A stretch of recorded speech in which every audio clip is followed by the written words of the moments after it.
Ketika dinasti Seljuk mencapai puncak kejayaannya di bawah kekuasaan Tughril Bek dan Chagri Bek, wilayah kekuasaan mereka meluas dari Asia Tengah hingga Persia. Salah satu putra Chagri Bek, bernama Kavurt, atau kadang disebut juga Kawurd, memegang peranan penting dalam penyebaran kekuasaan keluarga ini ke arah selatan, menuju wilayah Kerman. Pada tahun 1041 Masehi, Kavurt ditugaskan oleh keluarganya untuk memimpin ekspedisi ke Kerman, sebuah wilayah penting di tenggara Iran, yang saat itu masih di bawah kendali lokal. Dengan dukungan pasukan Turki Oghuz, Kavurt berhasil merebut wilayah tersebut dan secara efektif menjadi penguasa baru Kerman, menandai berdirinya cabang dinasti Seljuk Kerman. Kavurt tidak hanya datang sebagai penakluk, tetapi segera membentuk struktur pemerintahan yang relatif stabil. Ia memanfaatkan birokrasi Persia yang sudah mapan, memadukannya dengan kekuatan militer Turki, dan menciptakan sebuah sistem kekuasaan yang unik. Ia menggunakan gelar Malik dan berusaha menjaga hubungan dengan kekuasaan pusat dinasti Seljuk besar, yang saat itu diperintah oleh Sultan Alp Arslan, keponakannya sendiri. Meskipun Kavurt merupakan pangeran dari darah utama Seljuk, ia menampakkan kepatuhan simbolis terhadap Sultan pusat demi menjaga legitimasi dan stabilitas wilayah kekuasaannya. Selama masa pemerintahannya di Kerman, Kavurt menunjukkan kepiawaian dalam membangun sistem pertahanan dan memakmurkan wilayahnya.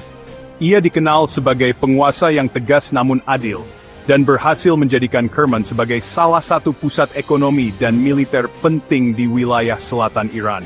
Selain menata kota-kota seperti Bardasir dan Sirjan, Kavurt juga memperkuat hubungan dagang melalui jalur selatan yang menghubungkan Teluk Persia dengan pedalaman Iran.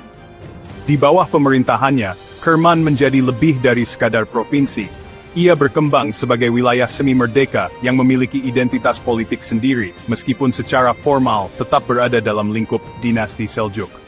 Namun, ambisi pribadi Kavurt mulai tampak semakin nyata ketika Alp Arslan wafat pada tahun 1072 Masehi, dan digantikan oleh putranya, Malik Shah yang pertama. Sebagai paman dari Malik Shah dan anak langsung dari Chagri Beg, Kavurt merasa dirinya lebih layak untuk menjadi sultan atas seluruh dinasti Seljuk. Ia pun menyatakan klaimnya atas takhta dan memobilisasi pasukan dari Kerman untuk menyerbu kekuasaan pusat yang ada di Persia Barat. Langkah ini memicu perang saudara yang, tidak terelakkan antara cabang Seljuk Kerman dan kekuasaan pusat dinasti Seljuk. Pertempuran besar pun terjadi di wilayah yang dikenal sebagai Karaj Abu Dulaf pada tahun 1073 Masehi. Kavurt memimpin pasukan Turki dari Kerman, sementara Malik Shah, dengan didukung oleh wazir besarnya Nizam al-Mulk, memimpin pasukan pusat. Pertempuran ini menjadi penentu arah masa depan dinasti Seljuk. Meski Kavurt dikenal sebagai panglima perang yang berani dan berpengalaman, pasukannya kalah jumlah dan kalah strategi dibanding pasukan Malik Shah yang didukung penuh oleh birokrasi dan tentara pusat. Dalam pertempuran tersebut, Kavurt akhirnya dikalahkan dan ditangkap. Malik Shah, yang saat itu masih muda, menghadapi dilema berat antara menunjukkan kemurahan hati kepada pamannya atau mempertahankan otoritasnya sebagai sultan baru. Awalnya, Malik Shah berniat mengampuni Kavurt, tetapi tekanan dari wazir Nizam al-Mulk dan para penasihatnya terlalu besar. Mereka khawatir bahwa selama Kavurt masih hidup, ancaman pemberontakan akan terus menghantui stabilitas kerajaan. Akhirnya, atas desakan politik dan demi mengamankan kekuasaan, Malik Shah memerintahkan eksekusi Kavurt. Ia dihukum mati tak lama setelah pertempuran berakhir. Kematian Kavurt menjadi pukulan besar bagi cabang Kerman, meskipun wilayah itu tetap berada di bawah kendali keturunannya.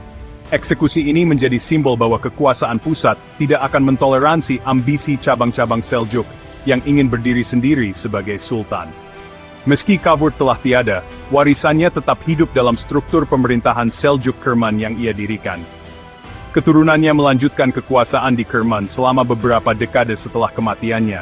Meski dalam posisi yang lebih lemah dan tunduk pada Sultan Pusat, mereka tetap memakai nama Seljuk dan mempertahankan identitas sebagai bagian dari keluarga besar penguasa, walau tanpa kekuatan politik yang sejajar dengan dinasti utama.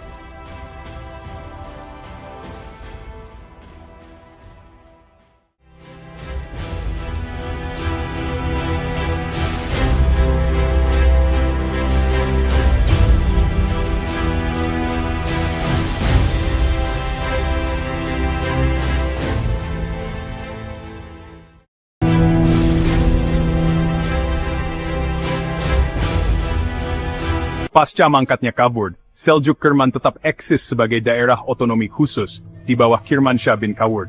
Bayangkan ini, tahun 1073. Ayah Kirmanshah, Cavour baru saja kalah dalam pertempuran Karaj Abu Dulaf dan menemui ajalnya atas perintah Malik Shafres, penguasa perkasa Kekaisaran Seljuk Agung. Namun, alih-alih membersihkan semuanya, Malik Shah melakukan sesuatu yang cerdik. Ia mengizinkan Kirmanshah, putra musuh yang gugur itu, untuk memerintah Provinsi Kerman. Tapi bukan sebagai raja yang kuat, lebih seperti pengurus yang dikendalikan ketat, diawasi dengan cermat oleh para penguasa di ibu kota. Kirmanshah tiba-tiba memegang semua yang diperjuangkan ayahnya, tetapi hampir tanpa kekuatan nyata. Bayangkan tekanannya. Semua orang mengawasi. Pemerintah pusat curiga, saingan lokal mengintai, dan bahkan kerabatnya sendiri mungkin melihat peluang. Dan begitu saja, masa pemerintahannya di takhta hanya berlangsung kurang dari setahun. Ia digantikan oleh adik laki-lakinya, Sulaiman Shah, seseorang yang mungkin berkat politik yang lebih mulus atau dukungan lokal yang lebih kuat, lebih cocok untuk menyeimbangkan antara Kerman dan jantung Seljuk. Hampir tidak ada bisikan dalam catatan sejarah tentang apa yang terjadi pada Kirmanshah selanjutnya. Apakah ia menghilang begitu saja, ataukah nasibnya lebih tragis? Yang kita tahu adalah bahwa naik turunnya kekuasaannya menunjukkan betapa rapuhnya kekuasaan setelah pemberontakan, ketika legitimasi, kekuatan militer, dan restu dari Sultan Pusat harus selaras dengan sempurna. Kirmanshah bin Cavour mungkin hanya memerintah sesaat, tetapi kisahnya adalah pengingat, bahkan pemerintahan terpendek pun dapat mengungkapkan sifat sejati sebuah kekaisaran dalam krisis.